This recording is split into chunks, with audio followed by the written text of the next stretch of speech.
back from Kutaba there, we'll be talking about just what we know best. It's making people discover, making you all discover just what the Armed Defense Forces has got. And they've got quite a lot. We're talking about paramilitary forces just before we launch that report. We'll go further to talk about, the paramilitary forces. We have the customs force, and we also have the forestry, the forest guards, and the rest of that. What is their own role? Let's discover them as well. Tel que nous disions tantôt, l'administration douanière est chargée de la mobilisation des recettes douanières pour pouvoir exécuter le budget de l'État. Et elle a également des missions de lutte contre le commerce illicite et la contrebande dans les milieux terrestres, aériens et marins. Et concernant ce dernier milieu naturel qu'est notre façade maritime, la douane s'insère dans ce qu'on appelle l'action de l'État en mer, qui est un concept dans la doctrine d'emploi de nos forces. Et la douane le fait en synergie avec les éléments de notre marine nationale pour pouvoir contrecarrer et lutter efficacement contre le commerce et les contrebandes, que ce soit dans notre façade maritime ou alors dans les pans d'eau à l'intérieur du pays. Et quant à l'administration des forêts et de la faune, elle est chargée de la défense de nos aires protégées, qui suscite également des appétits et des convoitises. Vous vous rappelez ce que nous avons déploré dans le parc de Boubanjida en 2010-2011. We had a lot of elephants down. Voilà, un patrimoine important de notre faune a été massacré par des braconniers venus parfois de très loin. And even in Waza, voilà, we've seen that happen. Tout à fait. Ce sont des ressources précieuses qui suscitent des appétits et qui doivent être protégées. Donc là, l'administration des forêts et de la faune constitue le bouclier protecteur.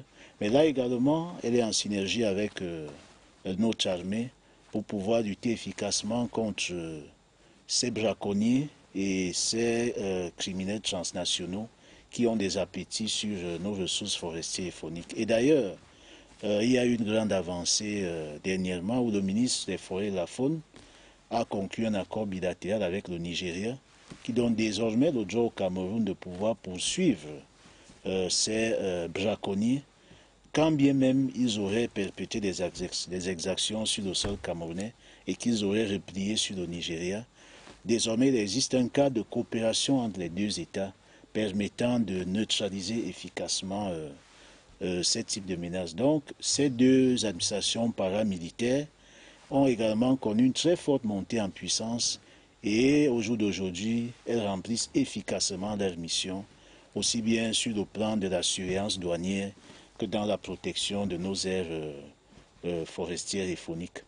Yeah, we have the common man who probably knows nothing much about the military, about the defense forces. Probably thinks defense forces is those who've got guns and go to war and all of that. But we're beginning to learn that there are some of them who are playing roles in different domains rather than just go to war. I know that within the military, we've got people within the military, within the armed forces, within the defense forces, I would say, generally speaking. We have people who are there to play roles, facilitating roles, like we have doctors, we have IT experts, we have all of them. Let's talk a little bit about them. Oui, concernant cet aspect, je vous dirais que l'une des organisations les plus professionnelles au monde, c'est l'armée. Et l'armée camerounaise ne fait pas exception. Professionnalisme en termes de variété de compétences, en termes de standardisation des procédures, en termes de précision dans l'accomplissement des missions. Donc l'armée, effectivement, tel que je disais, il y a des armes et des services. Et dans ces services, nous avons le service de santé qui est l'un des plus représentatifs. Et vous avez des professionnels de la santé chevronnés qui sont des médecins de haut vol et qui au quotidien exécutent de manière satisfaisante des missions de service public de santé, aussi bien à l'attention des personnels militaires que des populations civiles. Régulièrement, vous l'avez vu, d'ailleurs la CIA TV a couvert cette campagne de dépistage ophtalmologique que l'hôpital militaire de région numéro 2 a récemment organisé, qui a été un succès et où les populations sur la ville de Douala ont été impressionnées par le professionnalisme du personnel médical du service de santé des armées. Et c'est valable pour l'hôpital militaire de région numéro 2, c'est valable pour toutes les formations sanitaires de l'armée, les hôpitaux militaires de région, les infirmeries de garnison et des centres médicaux. C'est valable pour l'armée, c'est valable pour la police également qui dispose de centres médicaux. Et même l'autre composante à laquelle on n'a pas fait allusion tantôt, c'est l'administration pénitentiaire qui est également présente sur les lieux et qui également apporte une contribution non négligeable dans cette synergie que nous sommes en train d'évoquer. Mais il faudrait retenir que toutes ces actions civilo-militaires sont l'émanation d'une politique chère au chef de l'État, à savoir ce lien armée-nation-là, qu'il soit véritablement dense et qu'il se consolide. Yes, we often say that we want to copy from discipline within the military. The military seems to be this structured place where everything seems to go as clockwork, where instructions go as planned, where the management of the troops just goes like there's just no problem. The military seems to be just perfect. Military discipline. Tell us a little bit about the place discipline has within the troops. Effectivement, et là, je crois qu'il y a même un adage très célèbre qui dit que la discipline est la force des armées. Et c'est cette discipline.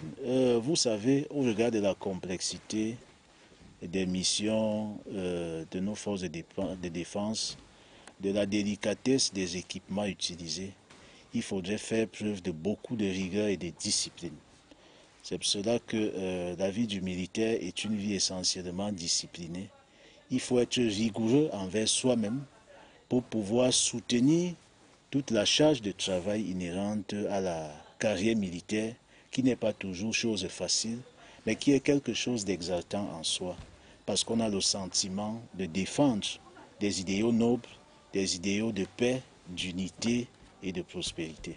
L'armée camerounaise qui est véritablement disciplinée, d'ailleurs ça se voit tous les jours, et dernièrement leurs épouses ont été conviées à une formation sur la ration alimentaire il leur a été proposé des menus, ce qu'ils doivent manger quotidiennement pour être en super forme. Je ne sais pas, peut-être on aura l'occasion de revenir sur cette importante actualité. Mais nous allons tout de suite rentrer à la base aérienne